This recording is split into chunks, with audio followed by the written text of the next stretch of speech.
Bonjour à tous. Je fais ce petit message pour pouvoir m'adresser à Monsieur Kamto.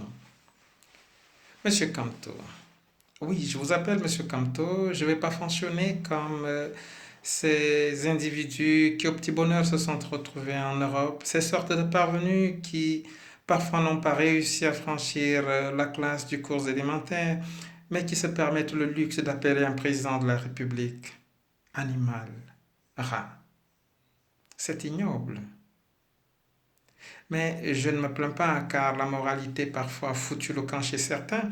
Et quand on sait par exemple que la nudité est quelque chose de spécial pour la femme camerounaise, dites, Monsieur Kamto, à vos filles qui ont des corps frappés d'éléphantiasie de pouvoir les cacher, au moins s'entourer d'une gaine même si elle ressemble à des sarcophages. Ça vaut encore la peine. Pourquoi imiter des femelles? Elles sont de jolies jeunes créatures au physique athlétique et qui ont des rondeurs aux bons endroits. Cessez de ternir l'image des Camerounaises. Les Blancs auront l'impression que toutes les Camerounaises sont comme ces éléphants de mer que j'ai vus défiler, crier Mpombia, Pombia. Qu'on arrête. Mais ça, c'est une parenthèse. Monsieur Kamto, pour adoucir le climat et permettre à tous ces fils de se mettre ensemble, le président de la République, j'ai dit le président de la République, a eu la magnanimité et vous a sorti de prison. Vous avez été gracié. En acceptant cette grâce, vous reconnaissiez d'une manière directe qu'il y a un président et le seul à même de vous libérer. Mais force est de constater que votre séjour à Kondangui et la cohabitation avec les souris ne vous a pas assagi. Au sortir de la prison, vous avez tenu des propos qui semblaient dire implicitement à la base, oh les gars, merci. Ils n'ont rien fait pour vous libérer, Monsieur Kamto. C'est une initiative du président de la République qui a toujours considéré, qui a toujours voulu que la paix règne au Cameroun. Mais vous, au contraire, vous vous êtes laissé emballer par une minable secte appelée basse et qui vous pousse à poser des actes que vous-même, vous ne voulez pas. Mais comme vous êtes un homme sans scrupules, vous voulez absolument arriver au pouvoir. La basse et les puissances qui sont derrière elle ne feront pas du Cameroun une Côte d'Ivoire ou un État détruit, laminé par la guerre. Ils n'y parviendront pas. La basse, qu'est-ce qui se cache derrière la basse? Je vais vous en faire la démonstration. Pour ce, je vous montre ici le logo de la basse. Je vais vous le décrypter, sans tricherie. Ce logo a la forme d'un œil. Regardez bien le globe oculaire au milieu duquel se trouve le vert ou jaune, le drapeau du Cameroun. Au-dessus, vous avez l'arcade sourcilière qui est représentée par l'écriture Brigade anti-Sardinat. Et tout au-dessus du logo, vous avez un aigle qui déploie ses ailes. Regardez sur les côtés, vous avez des palmes. Les palmes qui sont un peu la symbolique de la paix. Au milieu du logo, regardez sur fond bleu, vous avez une couronne de 13 étoiles. Comptez-les bien, elles sont 13. Derrière le drapeau du Cameroun et au fond de l'iris, vous avez une carte de planisphère, c'est-à-dire la représentation de l'ensemble de la Terre sur une surface plane.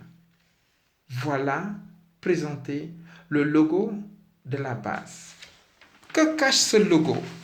J'en profite pour dire merci à mes enseignants de faculté, Barnabé Mbalaze, Nkeneson Louis Martin et Gilbert Doho à travers le cours de sémiotique et surtout les signes, l'étude du signe linguistique et la communication non verbale. C'est grâce à ces leçons-là que j'ai réussi à décrypter le drapeau, le logo de la base pour arriver au résultat suivant. Regardez, nous avons ici le drapeau de l'Union européenne. C'est une couronne de 12 étoiles. Si à ces 12 étoiles-là, vous ajoutez une 13e étoile, celle du Cameroun, vous en avez 13. Comme je vous ai présenté sur le drapeau de la base tout à l'heure avec ces 13 étoiles-là. D'un. De deux, vous avez ici, toujours sur fond bleu, le drapeau de l'ONU. Regardez bien le fond de ce drapeau. Vous avez bel et bien une carte de planisphère, la représentation de la Terre sur une surface plane et deux palmes qui sous-tendent la Terre. Le fond de l'affaire, c'est ce drapeau. Voici le drapeau de l'armée de l'air américaine. Regardez bien. Au-dessus, sur le fond bleu, vous avez un aigle qui déploie ses ailes. L'aigle représente la puissance de frappe de l'armée américaine. Comptez les étoiles qui sont en forme de couronne, comme le drapeau de la base, comme le logo de la base. Sur le fond bleu, elles sont 13. Mes chers compatriotes, c'est clair et non un secret de polichinelle. La base est entourée de ces différents éléments pour faire allégeance à la puissance de la France et des États-Unis. La France et les États-Unis ont toujours agi de concert, et ceci depuis 1789. Oui, nous apprenons à l'école la fameuse Révolution française, qui au fond était un coup d'État monté contre le pouvoir clérical. Et qui a monté ce coup d'État en manipulant le peuple? C'était les francs-maçons français. Comme ils n'arrivaient pas au pouvoir, comme la base est en train de faire là, ils ont fait appel à la grande puissance des Illuminati américains, et c'est grâce donc à ces Illuminati américains que le pouvoir clérical en France a chuté le 14 juillet 1789. Voilà la base de la Révolution française. Vous entendez les membres de la base chanter Révolution, Révolution en Bastille. Ce sont des termes qu'ils ont empruntés à ce vocabulaire de la Révolution parce qu'ils veulent s'inspirer de la Révolution française. Ces fameux francs-maçons qui sont derrière la base veulent utiliser Maurice Kamto comme fonds de commerce. Parce qu'au fond, Maurice Kamto est une sorte de marionnette qu'ils veulent utiliser pour mettre quelqu'un qu'ils préparent au pouvoir. En Ghana ou quelqu'un d'autre, je ne sais pas. Mais Maurice Kamto, en acceptant le rôle qu'il joue, parce qu'il est en train de jouer un rôle, on lui dit, tu t'autoproclames président de la République ou vainqueur à l'élection présidentielle. Et nous, on fait le reste. Le reste, c'est manipuler l'opinion à travers des diffusions en essayant de monter l'opinion pour qu'il y ait des escarmouches, des querelles et peut-être des bagarres et des tueries pour que tout de suite l'ONU se réunisse et décide de larguer l'embargo ou alors une intervention militaire au Cameroun comme ça a été le cas en Côte d'Ivoire. Mais ça n'a pas marché. La deuxième hypothèse pour la base et ses membres était de continuer dans la manipulation de l'opinion et fomenter des querelles intestines entre communautés, d'où Ghana qui lançait dans des pics, les bêtis sont ceci, on va frapper les bêtis et ainsi de suite. C'était pour susciter des montées de colère et provoquer des tueries internes, comme ce fut le cas au Rwanda, et là, aboutir à une solution génocidaire. Ça n'a pas marché. La troisième hypothèse était d'offrir un sacrifice au président de la République, d'où les événements de Genève. En fait, le président de la République devait être assassiné à Genève. Vous allez me dire, peut-être vous n'avez pas compris. Il y a la dame, par exemple, qui avait le vert ou jaune. Cette dame a été attrapée, on l'a attrapée dans la suite présidentielle, dans la nuit. Mais que cherchait-elle avec des menottes à main?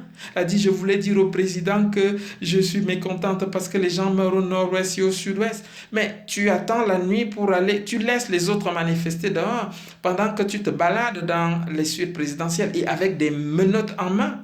C'est elle qui avait le pouvoir de passer inaperçue avec ses petits gris-gris, mais ça n'a pas marché. Un homme lion, c'est un homme lion. Et un président de la République, il n'est pas aussi simple que ce que vous croyez. Alors donc, pour assassiner le président de la République, il devait passer par des... Vous savez, les francs-maçons s'appuient sur une divinité qu'on appelle Numbra, le dieu de la... c'est le dieu de la numérologie, c'est le dieu, la divinité qu'utilisent les cartomanciens, les voyants et autres. Donc, le 6 novembre, prenons un peu la date, le président de la République a accédé au pouvoir le 6 novembre, donc un 6, et il devait être assassiné en juin, un 6, parce que ce juin est le 6e mois de l'année. Donc l'homme qui a pris le pouvoir le 6 novembre devait être assassiné en juin, 6e mois, ça fait donc 6-6. Et la troisième étape, c'était pour quelle raison est-ce qu'on l'a tué? on l'aurait tué, on allait le tuer tout simplement parce qu'il était au pouvoir depuis 1982, donc depuis 37 ans. Pour avoir, en tant que deuxième président de la République, on allait donc faire 8 moins 2 pour avoir le troisième 6, 6, 6, 6. Voilà donc, pour ceux qui lisent la Bible, vous allez trouver le 666, le chiffre de la bête, qui est décrite dans Apocalypse. Voilà présenter la base qui entend mettre M. Kamto au pouvoir. Et ce que M. Kamto ignore, c'est que en le mettant au pouvoir, les mêmes puissances allaient alimenter des guérillas et rendre le Cameroun ingouvernable. Et ces puissances, allaient donc surexploiter le Cameroun jusqu'à épuisement complet des gisements. Ce qui n'est pas facile, donc ça allait prendre un siècle ou 2 siècles. Donc, que les Camerounais continuent à barrer la voie à M.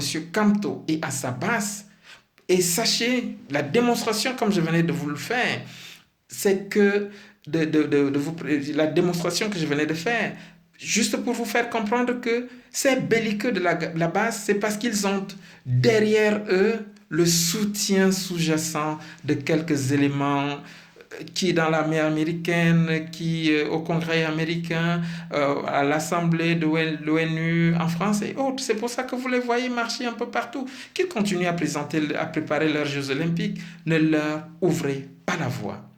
Que tous les Camerounais s'associent en prière pour le soutien des institutions et lors des élections, barrer le chemin à Maurice Kamto et à sa base. Je vous remercie.